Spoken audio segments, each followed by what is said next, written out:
और अमागी media labs यहाँ पर आप फोकस रखेगा और डील यहाँ पर होती हुई नजर आएंगी। तकरीबन 5% की इक्विटी के सौदे यहाँ पर होते हुए नजर आ सकते हैं और तकरीबन आप इस 5% इक्विटी की वैल्यू देखें तो ऑलमोस्ट 600 करोड़ के आसपास आ रही है।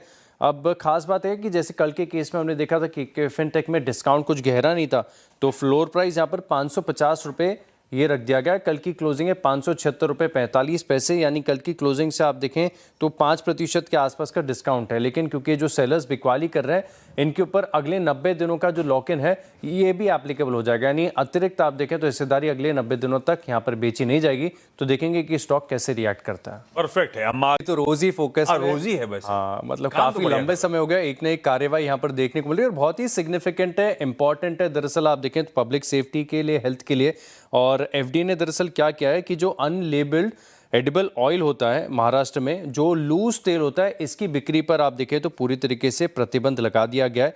और ये बता रहे कि बहुत सारे ऐसे इंस्टेंसेस देखने को मिले कि ये जो लूज ऑयल होता है ना, ये यूज होने के बाद दोबारा बिक जाता है। हर जगह ऐसे ही होता है, वो कढ़ाई में रात में छोड़ देते हैं, सुबह फिर उसी में समोसे डाल देते हैं। वो इंजन ऑयल जैसा एकदम काला दिखने लगता है। क्या कर रही है, सही में ऐसा नहीं होता क्या? हाँ, ऐसे ही होता है।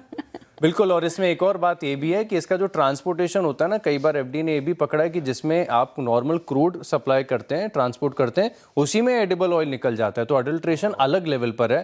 तो ये जितने भी जो एडिबल ऑयल वाली कंपनीज है, पतंजलि फूड्स हो गया, इसके अलावा मेरिको हो गया, AWL एग्री है, इन स्टॉक्स को रडार पर रखें।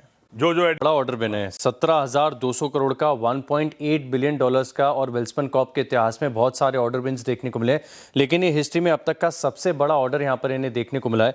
और यूएस की तरफ से जो मैन्युफैक्चरिंग फैसिलिटी है, इसमें पाइप सप्लाई करने के लिए ऑर्डर दिया गया है। अच्छा, इसके साथ ही अपडेट देकर ये भी बता रहे हैं कि तकरीबन इनकी जो टोटल ऑर्डर बुक है ये 42,100 करोड़ के पार जा चुके। तो वेल्सपन कॉर्प ऑलरेडी स्टॉक बहुत ज़्यादा चला हुआ है, शायद ऑल टाइम हाई पर ही है। इसके लिए बढ़िया खबर, तो स्टॉक रडार पर रहेगा। बाकी के सारे इंपॉर्टेंट स्टॉक्स न्यूज। रेलटेल यहाँ पर आप नजर रखिएगा, 164 करोड़ का अगर आप देखें तो ऑर्डर मिला है वेस्टर्न कोलफील्ड्स की तरफ से, और स्टॉक का आजकल ऑर्डर विन पर रिएक्ट भी करता है, तो रडार पर रहेगा। सात्विक ग्रीन यहाँ पर भी आप नजर रख के चल सकते हैं। सोलार पीवी मॉड्यूल सप्लाई करने के लिए 190 करोड़ का इन्हें ऑर्डर मिला है। केफिनटेक, कल इसकी बड़े विस्तार से हमने चर्चा की थी, और इसी के चलते आप देखें तो यहाँ पर इन्वेस्को म्यूचुअल फंड है, तकरीबन 400 करोड़ की खरीदारी की है। मेरा एसेट म्यूचुअल फंड ने करीब 25.62 लाख शेयर्स हैं। कोटक महिंद्रा म्यूचुअल फंड ने 20 लाख शेयर, और HSBC म्यूचुअल फंड ने 17,84,000 शेयरों की खरीदारी की है डील में, तो यहाँ पर नजर रहेगी। इसके अलावा टाटा मोटर्स PV यहाँ पर आप नजर रख के चल सकते हैं। अच्छा, दो खबरें, एक अभी आपकी स्क्रीन पर चल रही है जहाँ पर गाड़ियों के दाम 25,000 रुपये तक बढ़ाएंगे। साथ में अगर आप देखें तो इनका जो सानंद प्लांट है ये बैक टू नॉर्मल ऑपरेशंस हो रहा है। 35 से लेके 40 करोड़ का जो है ये जो नुकसान हुआ था ये ऑलमोस्ट अब इंश्योरेंस से कवर हो जाएगा। इंटरग्लोब एविएशन, यहाँ पर भी आप अंत में फोकस रख के चल सकते हैं। अच्छा, इसको समझने के दो तरीके हैं, एक तो हमने समझ लिया इसमें।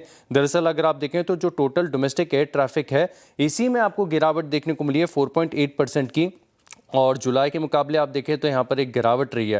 अब मार्केट शेयर के डेटा के लिहाज से देखें तो इंटरग्लोब एविएशन आपको नज़र तो आएगा कि 67.4% है, डोमिनेंट है, सबसे ज़्यादा ही है, लेकिन ओवरऑल मार्केट रिड्यूस हुआ है, तो यहाँ पर भी फोकस रखेगा। ओके।